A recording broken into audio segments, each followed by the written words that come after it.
अध्याय 42 महासमाधि की ओर एक भविष्य की आगाही।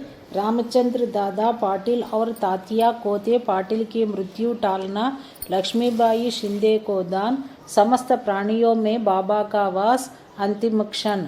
बाबा ने किस प्रकार समाधि ली, इसका वर्णन इस अध्याय में किया गया है। प्रस्तावना। गत अध्यायों की कथाओं से यह स्पष्ट प्रतीत होता है कि गुरु कृपा की केवल एक किरण ही भवसागर के भय से सदा के लिए मुक्त कर देती है तथा मोक्ष का पथ सुगम करके दुख को सुख में परिवर्तित कर देती है। यदि सद्गुरु के मोह विनाशक पूजनीय चरणों का सदैव स्मरण करते रहोगे तो तुम्हारे समस्त कष्टों और भवसागर के दुखों का अंत होकर जन्म मृत्यु के चक्र से छुटकारा हो जाएगा। इसलिए जो अपने कल्याणार्थ चिंतित हो उन्हें साई समर्थ के अलौकिक मधुर लीलामृत का पान करना चाहिए। ऐसा करने से उनकी मति शुद्ध हो जाएगी। प्रारंभ में डॉक्टर पंडित का पूजन तथा किस प्रकार उन्होंने बाबा को त्रिपुंड लगाया, इसका उल्लेख मूल ग्रंथ में किया गया है। इस प्रसंग का वर्णन 11वें अध्याय में किया जा चुका है, इसलिए यहाँ उसको दोहराना उचित नहीं है। भविष्य की आगाही। पाठकों, आपने अभी तक केवल बाबा के जीवन काल की ही कथाएं सुनी हैं। अब आप ध्यान पूर्वक बाबा के निर्वाण काल का वर्णन सुनिए। 18 सितंबर सन 1918 को बाबा को साधारण सा ज्वर आया। यह ज्वर 3 दिन तक रहा। इसके उपरांत ही बाबा ने भोजन करना बिल्कुल त्याग दिया। इससे उनका शरीर दिन प्रतिदिन क्षीण एवं दुर्बल होने लगा। 17 दिनों के पश्चात अर्थात 15 अक्टूबर सन 1918 को 2:30 पर उन्होंने अपना शरीर त्याग किया। यह समय प्रोफेसर जी नार्के के तारीख 5/11/1918 के पत्र अनुसार है, जो उन्होंने दादा साहेब खापर्डे को लिखा था और साई लीला पत्रिका के पृष्ठ 7-8 प्रथम वर्ष में प्रकाशित हुआ था। इसके 2 वर्ष पूर्व ही बाबा ने अपने निर्वाण के दिन का संकेत कर दिया था, परंतु उस समय कोई भी समझ नहीं सका। घटना इस प्रकार है। विजयादशमी के दिन जब लोग संध्या के समय श्री मुल्लोंघन से लौट रहे थे तो बाबा सहसा ही क्रोधित हो गए। सिर का कपड़ा, कफनी और लंगोटी निकालकर उन्होंने उसके टुकड़े टुकड़े करके जलती हुई धुनी में फेंक दिए। बाबा के द्वारा आहुति प्राप्त कर धुनी द्विगुणित प्रज्वलित होकर चमकने लगी और उससे भी कहीं अधिक बाबा के मुखमंडल की कांति चमक रही थी। वे पूर्ण दिगंबर खड़े थे और उनकी आंखें अंगारे के समान चमक रही थी। उन्होंने आवेश में आकर उच्च स्वर में कहा कि लोगों, यहाँ आओ। मुझे देखकर पूर्ण निश्चय कर लो कि मैं हिंदू हूँ या मुसलमान। सभी भय से कांप रहे थे। किसी को भी उनके समीप जाने का साहस न हो रहा था। कुछ समय बीतने के पश्चात उनके भक्त भागोजी शिंदे, जो महारोग से पीड़ित थे, साहस कर बाबा के समीप गए और किसी प्रकार उन्होंने उन्हें लंगोटी बांध दी और उनसे कहा कि बाबा, यह क्या बात है? देव, आज दशहरा सीमोल्लंघन का त्योहार है। तब उन्होंने जमीन पर सटका पटकते हुए कहा कि मेरा सीमोल्लंघन है। लगभग 11 बजे तक भी उनका क्रोध शांत न हुआ और भक्तों को चावड़ी जुलूस निकलने में संदेह होने लगा। 1 घंटे के पश्चात वे अपनी सहज स्थिति में आ गए और सदा की भांति पोशाक पहनकर चावड़ी जुलूस में सम्मिलित हो गए, जिसका वर्णन पूर्व किया जा चुका है। इस घटना द्वारा बाबा ने इंगित किया कि जीवन रेखा पार करने के लिए दशहरा ही उचित समय है, परंतु उस समय किसी को भी उसका असली अर्थ समझ में न आया।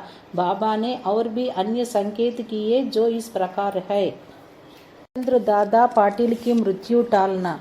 कुछ समय के पश्चात रामचंद्र पाटिल बहुत बीमार हो गए। उन्हें बहुत कष्ट हो रहा था। सब प्रकार के उपचार किए गए परंतु कोई लाभ न हुआ और जीवन से हताश होकर वे मृत्यु के अंतिम क्षणों की प्रतीक्षा करने लगे।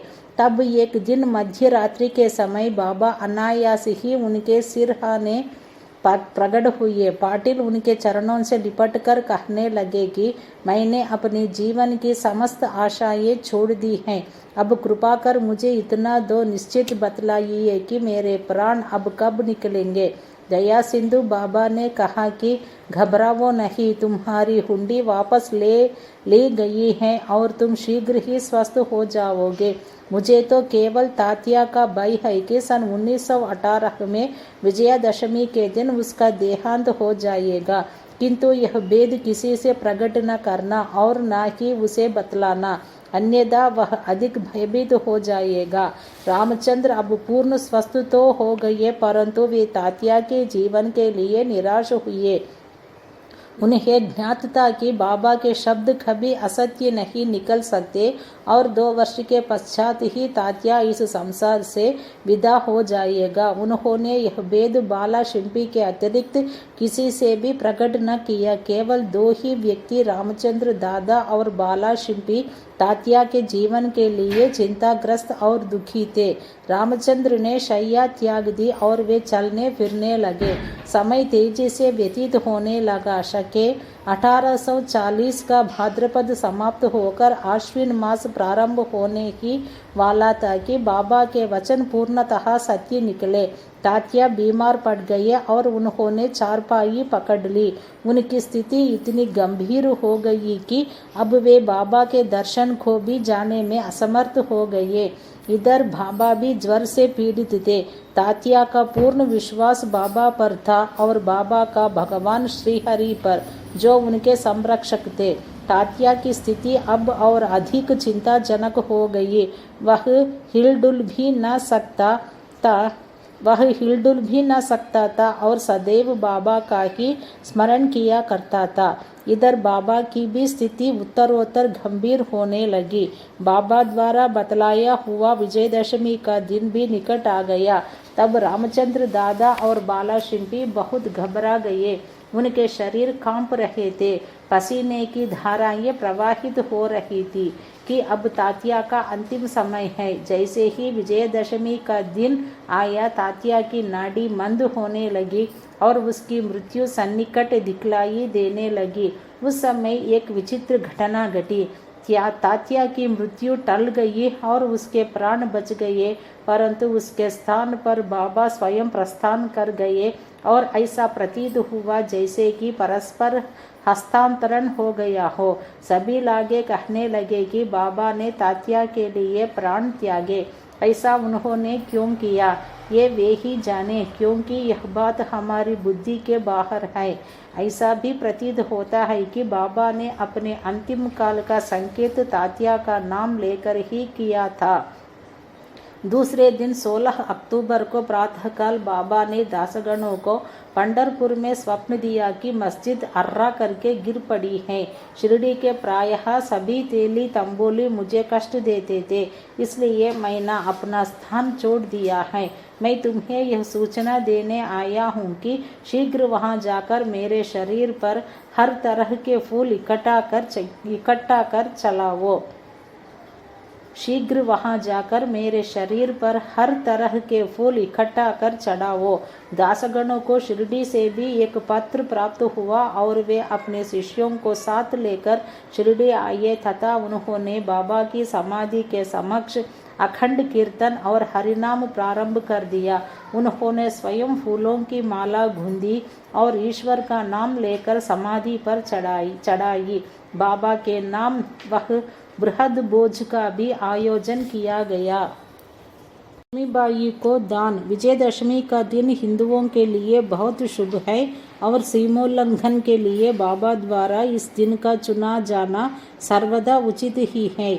इसके कुछ दिन पूर्व से ही उन्हें अत्यंत पीड़ा हो रही थी, परंतु आंतरिक रूप में वे पूर्ण सजग थे। अंतिम क्षण के पूर्व वे बिना किसी की सहायता लिए उठकर सीधे बैठ गए और स्वस्थ दिखाई पड़ने लगे। लोगों ने सोचा कि संकट टल गया और भय की कोई बात नहीं है तथा अब वे शीघ्र ही निरोग हो जाएंगे, परंतु वे तो जानते थे कि अब मैं शीघ्र ही विदा लेने वाला हूँ और इसलिए उन्होंने लक्ष्मीबाई शिंदे को कुछ दान देने की इच्छा प्रकट की। समस्त प्राणियों में बाबा का वास। लक्ष्मीबाई एक उच्च कुलीन महिला थी। वे मस्जिद में बाबा की दिन रात सेवा किया करती थी। केवल भगत महलसापति तात्या और लक्ष्मीबाई के अतिरिक्त रात को मस्जिद की सीढ़ियों पर कोई नहीं चढ़ सकता था। एक बार संध्या समय जब बाबा तात्या के साथ मस्जिद में बैठे हुए थे, तभी लक्ष्मीबाई ने आकर उन्हें नमस्कार किया। तब बाबा कहने लगे कि अरे लक्ष्मी, मैं अत्यंत भूखा हूँ। वे यह कहकर लौट पड़ी कि बाबा थोड़ी देर ठहरो, मैं अभी आपके लिए रोटी लेकर आती हूँ। उन्होंने रोटी और साग लाकर बाबा के सामने रख दिया, जो उन्होंने एक भूखे कुत्ते को दे दिया। तब लक्ष्मीबाई कहने लगे कि बाबा यह क्या, मैं तो शीघ्र गई और अपने हाथ से आपके लिए रोटी बना लाई। आपने एक ग्रास भी ग्रहण किए बिना उसे कुत्ते के सामने डाल दिया। तब आपने व्यर्थ ही मुझे कष्ट क्यों दिया? बाबा ने उत्तर दिया कि व्यर्थ दुख न करो, कुत्ते की भूख शांत करना मुझे तृप्त करने के बराबर ही है।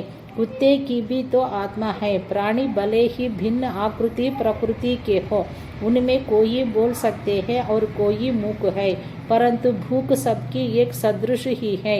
इसे तुम सच्ची जानो कि जो भूखों को भोजन कराता है वह यथार्थ में मुझे ही भोजन कराता है। यह एक अकाट्य सत्य है। इस साधारण सी घटना के द्वारा बाबा ने एक महान आध्यात्मिक सत्य की शिक्षा प्रदान की कि बिना किसी की भावनाओं को कष्ट पहुंचाए किस प्रकार उसे नित्य व्यवहार में लाया जा सकता है। इसके पश्चात लक्ष्मीबाई उन्हें नित्य ही प्रेम और भक्तिपूर्वक दूध, रोटी व अन्य भोजन देने लगी, जिसे वे स्वीकार कर बड़े चाव से खाते थे। वे उसमें से कुछ खाकर शेष लक्ष्मीबाई के द्वारा ही राधा कृष्णा माई के पास भेज दिया करते थे। इस उच्चिष्ट अन्न को वे प्रसाद स्वरूप समझकर प्रेम पूर्वक सेवन करती थी। इस रोटी की कथा को असंबद्ध नहीं समझना चाहिए। इससे सिद्ध होता है कि सभी प्राणियों में बाबा का निवास है, जो सर्वव्यापी, जन्म मृत्यु से परे और अमर है। बाबा ने लक्ष्मीबाई की सेवाओं को सदैव स्मरण रखा। बाबा उनको भूला भी कैसे सकते थे।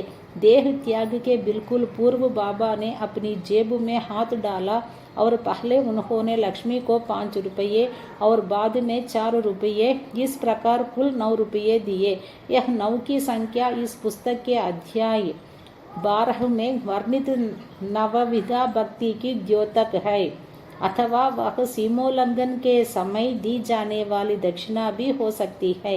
लक्ष्मीबाई एक सुसंपन्न महिला थी, अतएव उन्हें रुपयों की कोई आवश्यकता नहीं थी। इस कारण संभव है कि बाबा ने उनका ध्यान प्रमुख रूप से श्रीमद् भागवत के स्कंद 11 अध्याय 10 के श्लोक संख्या 6 की ओर आकर्षित किया हो, जिसमें उत्कृष्ट कोटि के भक्त के 9 लक्षणों का वर्णन है, जिसमें से पहले 5 और बाद में 4 लक्षणों का क्रमशः प्रथम और द्वितीय चरणों में उल्लेख हुआ है।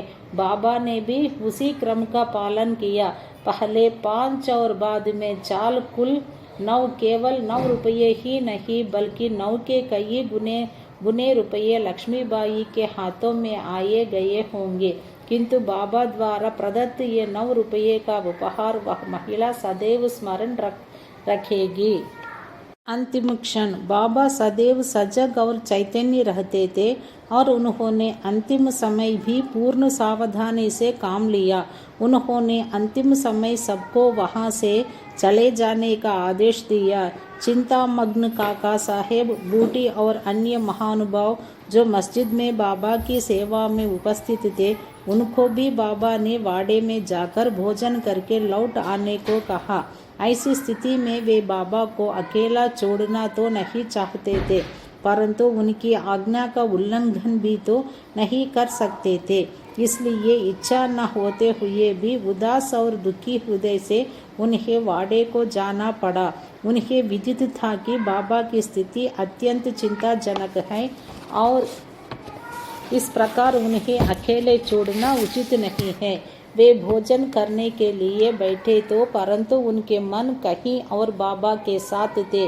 अभी भोजन समाप्त भी न हो पाया था कि बाबा के नश्वर शरीर त्यागने का समाचार उनके पास पहुंचा और वे अधपेट ही अपनी थाली छोड़कर मस्जिद की ओर भागे तथा जाकर देखा कि बाबा सदा के लिए भैयाजी आपा कोते की गोद में अंतिम विश्राम कर रहे हैं। ना वे नीचे लुढ़के और न शैया पर ही लेटे, अपने ही आसन पर शांतिपूर्वक बैठे हुए और अपने हाथों से दान देते हुए उन्होंने यह मानव शरीर त्याग दिया। संत स्वयं ही देह धारण करते तथा कोई निश्चित ध्येय लेकर इस संसार में प्रकट होते हैं और जब ध्येय पूर्ण हो जाता है तो वे जिस सरलता और आकस्मिकता के साथ प्रकट होते हैं उसी प्रकार लुप्त भी हो जाया करते हैं। श्री सद्गुरु साई नाथार्पणमस्तु। शुभम भवतु। सप्ताह पारायणम षष्ठ विश्राम।